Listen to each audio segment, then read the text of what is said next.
Dengue জ্বর বর্তমানে বাংলাদেশে একটি মারাত্মক আকার ধারণ করেছে। তাই আমরা আজকে এই ভিডিওতে জানবো ডেঙ্গু জ্বর কী, ডেঙ্গু জ্বর কেন হয়, ডেঙ্গু জ্বর হলে করণীয় কী, ডেঙ্গু জ্বর চিকিৎসা কী, ডেঙ্গু জ্বর হলে কি হাসপাতালে ভর্তি হতে হবে এবং ডেঙ্গু জ্বরের প্রতিকার সহ বিস্তারিত সবকিছু জানার চেষ্টা করব ভিডিওটির মাধ্যমে। Hello everyone, welcome to my channel. আমি ডক্টর আবির আছি আপনাদের সাথে। প্রথমে আমরা জানার চেষ্টা করব ডেঙ্গু জ্বর আসলে কী। ডেঙ্গু একটি এডিস মশাবাহিত ভাইরাসজনিত রোগ। যদি একজন সুস্থ মানুষকে কোনো ফিমেল এডিস মশা কামড় দিয়ে থাকে তখন ওই ব্যক্তির ডেঙ্গু জ্বর হওয়ার সম্ভাবনা থাকে বা ডেঙ্গু জ্বর হয়ে থাকে।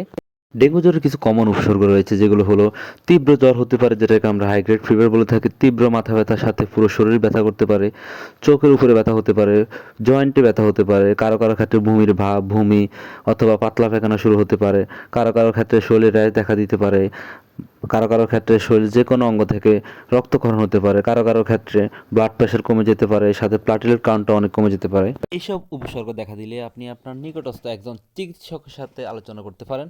তিনি আপনার রক্ত থেকে নমুনা সংগ্রহ করে ল্যাব টেস্টের মাধ্যমে আপনাকে নিশ্চিত করবেন আপনি কি ডেঙ্গু আক্রান্ত কিনা। এখন আমরা জানার চেষ্টা করব ডেঙ্গু জ্বরের চিকিৎসা ও করণীয় কি। মনে রাখবেন, ডেঙ্গু জ্বরের নির্দিষ্ট কোনো ঔষধ নেই। এটি সম্পূর্ণ একটি সিমটোমেটিক চিকিৎসা। যেমন আপনার জ্বর থাকলে জ্বরের চিকিৎসা করা হবে, সর্দি থাকলে সর্দির চিকিৎসা, কাশি থাকলে কাশির চিকিৎসা। মোট কথা আপনার উপসর্গের উপর ভিত্তি করে আপনার চিকিৎসা করা হবে।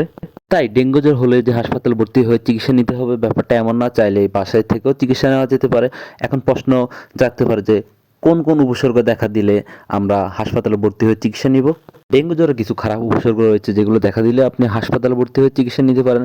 যেমন পাতলা পায়খানা হওয়া, তীব্র বমি হওয়া, ব্লাড প্রেশার কমে যাওয়া, রক্তে প্লাটেলেট কাউন্ট কমে যাওয়া, শরীরের যে কোনো অঙ্গ থেকে রক্তক্ষরণ শুরু হওয়া ইত্যাদি।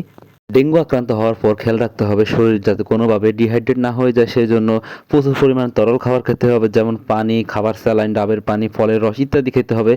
এবং একদিন পর পর রক্তের প্লাটেলেট কাউন্টটি চেক করতে হবে কমে গেছে কিনা।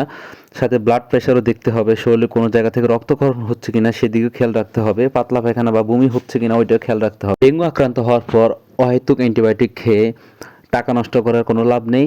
এতে কোনো ক্ষতি হবে না, লাভও হবে না। কোনো ধরনের পেইন কিলার খাওয়া যাবে না বা ব্যথানাশক খাওয়া যাবে না, শুধুমাত্র প্যারাসিটামল খাওয়া যেতে পারে। দাঁত ব্রাশ করা যাবে না, লক্ষ্য রাখতে হবে শরীরের কোনো জায়গায় কাটা বা ছেঁড়া যাতে না যায়। এই ছিল ডেঙ্গু নিয়ে বিস্তারিত আলোচনা। পরের ভিডিওতে আবার দেখা হবে। সেই পর্যন্ত সবাই সুস্থ থাকবেন, সুস্থ রাখবেন।